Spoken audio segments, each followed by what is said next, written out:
casi todos saben. Pues ya estamos en este juego de manos, en la sección de tiro al blanco, como bien decía Gabriel, y nos acompaña en este momento el maestro Ernesto Rivas, maestro en Ciencias de la Educación, que además es delegado federal del Instituto Nacional para la Educación de los Adultos.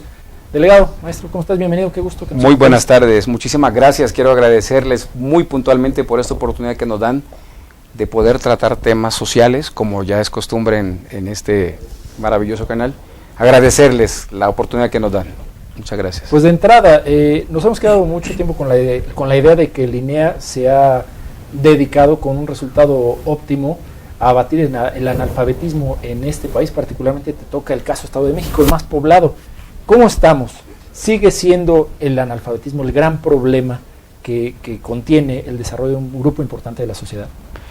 El problema del analfabetismo y el del rezago educativo es un gran problema a nivel nacional. Lo es y lo ha reconocido nuestro presidente Enrique Peña. Por esa razón, él pone en marcha desde hace 2 años y medio la gran campaña nacional de alfabetización y abatimiento del rezago educativo. Este tema yo les he planteado siempre del que poco se habla, pero que en realidad lacera la vida de millones de mexicanos y desde luego de millones de mexiquenses. Un ciudadano que vive en esa condición parece muy sencillo, pero mínimo no tiene condiciones, y valga la redundancia, mínimas necesarias siquiera para acceder a un empleo mínimamente decoroso. Esa es una situación bastante compleja. ¿Cuánta gente, perdón? En el censo de INEGI del 2010, porque INEGI da números, nosotros no los damos en el INEA, nosotros nos encargamos de abatir el analfabetismo y el rezago educativo, esa es nuestra misión. Pero el censo de INEGI del 2010 nos hace saber que en el Estado de México tenemos 2.2 millones de ciudadanos que no han concluido la secundaria. Y tenemos 1.062.000 ciudadanos que no han concluido la primaria, pero además nos dice INEGI que tenemos 466.000 ciudadanos que viven en condiciones de analfabetismo absoluto. Esto significa que no saben nada.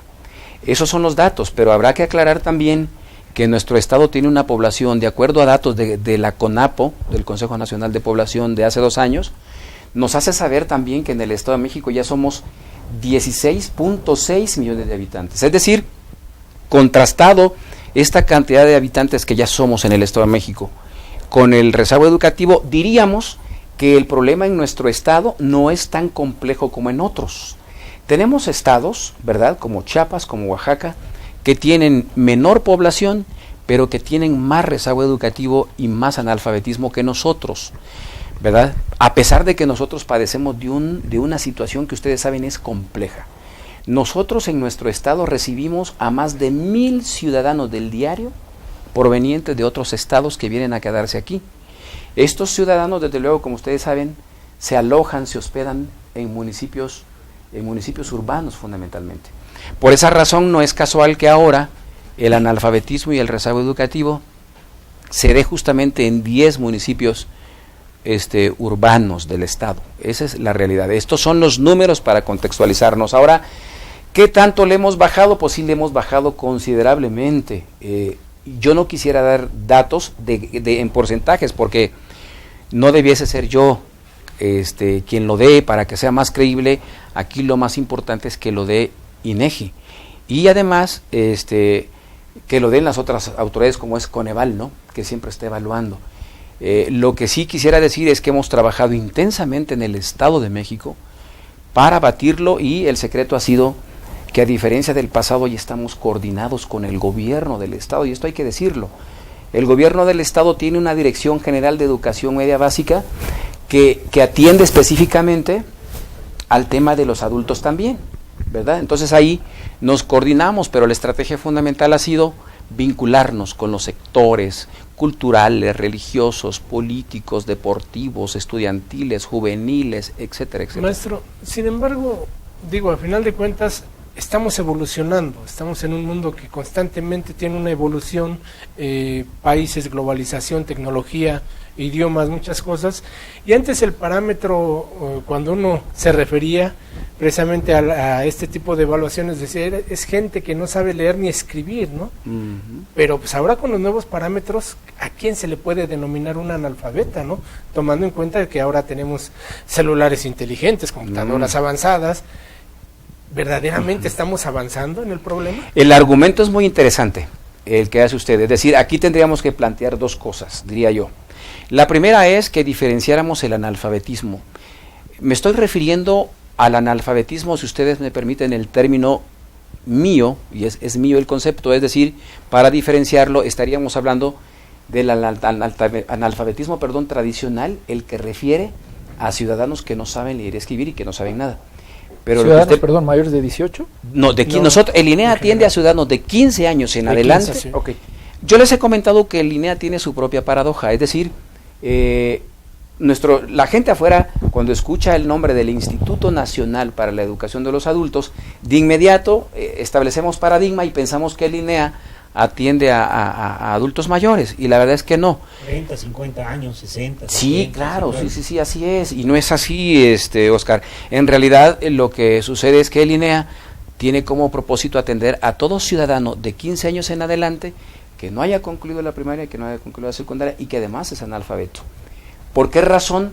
Porque el sistema educativo nacional considera como atípico a un ciudadano. Es un caso atípico que un ciudadano a los 15 años no haya concluido la primaria y no haya concluido la secundaria. Y esta encomienda le corresponde o le ha sido asignada específicamente al INEA, ¿verdad? Ahora, lo que planteaba usted es muy interesante, es decir, en esa parte del analfabetismo al tradicional, es a la que hemos referido, ahí está, lo hemos referido, en nuestro estado, según datos de INEGI, tenemos alrededor de 3.8 millones de ciudadanos que viven en rezago educativo, ¿verdad? Nosotros esperamos el censo del INEGI porque estamos seguros que le hemos bajado muchísimo, tanto el gobierno del estado como las dependencias federales que estamos encomendadas para atender el tema del rezago educativo. Pero lo que plantea es cierto, es decir, nos enfrentamos a otro tipo de analfabetismo, y es el analfabetismo tecnológico. Con este asunto de la modernidad, con este asunto de las tecnologías, desde luego que tenemos que avanzar también en ese tema, en abatir el analfabetismo tecnológico. Y pues allí hay otra gran encomienda, ¿no? Delegado, ahora, lleva programas esta delegación, ese instituto, para que terminen primaria y secundaria, pero hoy la realidad es que los trabajos, por ejemplo, exigen la preparatoria, y hay adultos o jóvenes adultos que terminan su secundaria y que cuando van a pedir un trabajo dicen, pues aguante, porque también necesita prepa. Casi me desmayan ahí, ¿no? Si acabo de terminar apenas la secundaria con mucho trabajo, ¿cuándo se tendrá que dar este brinco que lo está exigiendo la propia dinámica socioeconómica del país? Nosotros lo que estamos planteando en el INEA son dos cosas muy importantes. La primera es, que es muy importante referirlas, es decir, al INEA hoy no solo nos interesa el acto en sí de enseñarle a leer y a escribir al ciudadano. Eso ya es como un milagro. Yo les digo que siempre he pensado que los profesores que le enseñan a leer y a escribir a un niño y ver ese tránsito es como un milagro, digo yo. Porque, no sé, ustedes que son, seguramente serán papás como yo, verán que es fantástico ver cuando un niño llega a tu casa y ya lee. Es como un milagro, les digo yo. Pero nosotros no solo estamos preocupados en el acto en sí de leer y escribir. A nosotros nos interesa fomentar el hábito de la lectura y de la escritura. ¿Por qué razón? Porque habemos ciudadanos que sí sabemos en el acto leer y escribir, pero no sirve de nada. Lo que es una realidad en las evaluaciones que se han hecho es que nosotros no leemos y no escribimos. Esa es una cosa. Y la otra situación muy importante es que en el INEA estamos trabajando intensamente por lograr la continuidad educativa. Es decir, no nos conformamos solo con el hecho de que el ciudadano se alfabetice, ¿verdad? Cuya actividad dura más o menos entre 6 y 8 meses, sino que enseguida pase al nivel inmediato superior, que es la primaria, y el que egresa de la primaria pase a la secundaria, y tenemos convenios ya para que el ciudadano de inmediato pase también al bachillerato, entendiendo que existe. El asunto del bachillerato ya no es una encomienda del INEA. El INEA solamente le compete atender el rezago educativo en primaria y en secundaria. Sin embargo, pensando en esa continuidad educativa, es que hemos establecido convenios, entre ellas la Universidad Digital del Estado de México, que yo no sé qué opinan ustedes, la han de conocer, pero a mí me parece fantástica. Tiene carreras muy buenas, tiene convenios internacionales y nacionales, y lo fantástico aquí es que es en línea y tiene reconocimiento de la SEP. Entonces es una universidad muy importante. Entonces ahora nuestros educandos concluyen la secundaria y de inmediato en nuestras mismas instalaciones pueden estudiar y cursar ya el bachillerato. Eso es muy importante. Leo, tradicionalmente se ha pensado que el analfabetismo es propio de la pobreza, propio de las zonas rurales. Usted planteaba 10 municipios de forma contraria. ¿Sigue existiendo el analfabetismo en las zonas rurales y ligado a la pobreza? Sí, sigue existiendo. Yo creo que el analfabetismo es un tema y el rezago educativo es un asunto que prevalece, digamos, en todo el territorio. Lo que sí es un hecho es que se ha dado un fenómeno muy interesante del que también nos va a hablar INEGI, ¿verdad? En unos días, yo creo. Es el hecho de la migración, digamos, de nuestros hermanos paisanos de estos municipios rurales que emigran a los municipios urbanos. Pero lo que sí es cierto es que existe en todo el estado, ¿verdad? Aquí lo complejo para el INEA es georreferenciar esos 466,000 analfabetos. ¿Cuál es el gran problema de nosotros, del INEA? Es que tendremos que buscar entre esos 16.6 millones de habitantes a estos 466,000 analfabetos. Y yo les digo que es como una enorme olla llena de agua con 5 granitos de arroz, ¿verdad? Pero en este caso, ahorita que refería eran los municipios son conurbados, son donde hay marginación, hay pobreza, pero ¿por qué focalizar los recursos precisamente en esas zonas para atender un problema que ya no está y atacarlo de raíz? Si la gente viene de zonas rurales, en su mayoría, ¿por qué no llevar a la escuela rural ahí? Porque hasta donde yo sé, pues digo, creo que en la Nueva Ostoitlán tienen ahí instalaciones, ¿no? La delegación está ahí. La delegación está ahí, ¿no?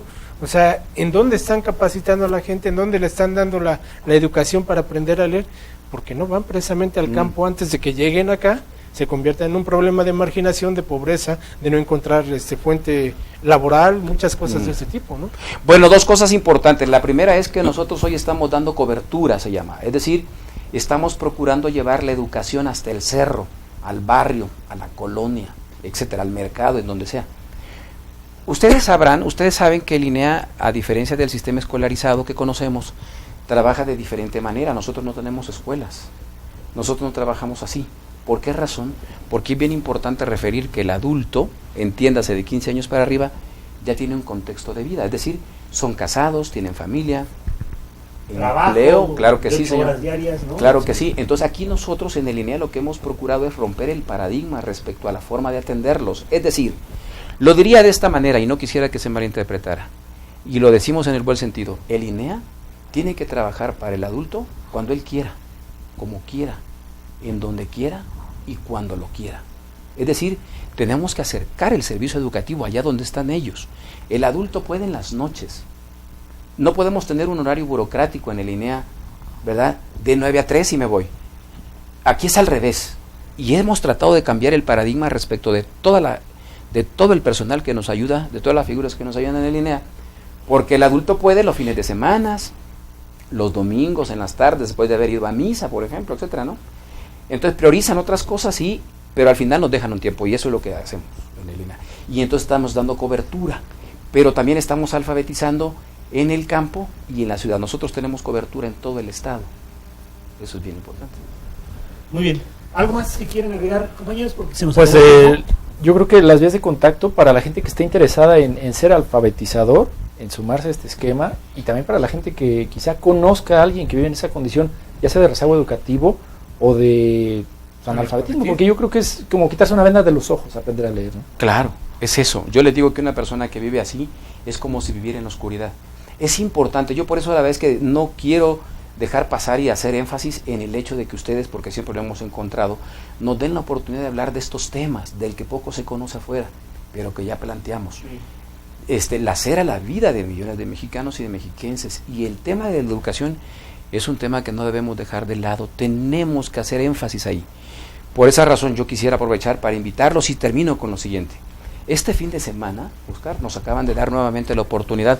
Solicitamos ante la SEP, por última ocasión ya en este año, que nos den la oportunidad de hacer otra jornada estatal de incorporación y acreditación, y va a ser este fin de semana, viernes, sábado y domingo.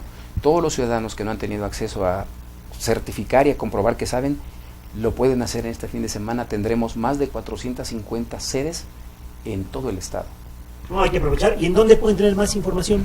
Claro que sí, nosotros tenemos el número 01800 83 23 153, ahí les daremos todas las sedes, también en la oficina, el 278 3048, o a la página www.estadodemexico.inea.gov.mx, o en el Facebook ENEA Estado de México, así nos encuentran y ahí tienen toda la información.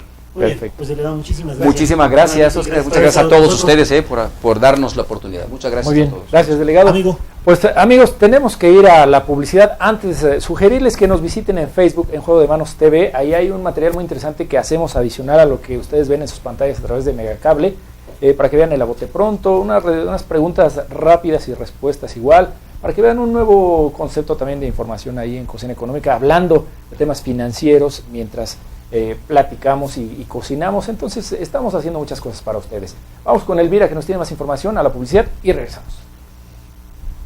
Y entre otros asuntos, el rector de la Universidad Autónoma del Estado de México, Jorge Olvera García, aseguró que el incremento en la asignación de recursos a la Universidad Autónoma del Estado de México, contemplado por el gobernador Erubiel Ávila Villegas en el presupuesto de egresos para el ejercicio fiscal 2016 y aprobado por la 59 legislatura local, permitirá a la institución el desarrollo de diversos proyectos claves y evitará riesgos financieros u operativos durante el siguiente año. Con respecto a la asignación en términos porcentuales de 6.5% más al presupuesto universitario, además de recursos extraordinarios por 40 millones de pesos para la construcción de un plantel de la escuela preparatoria en el sur de la entidad.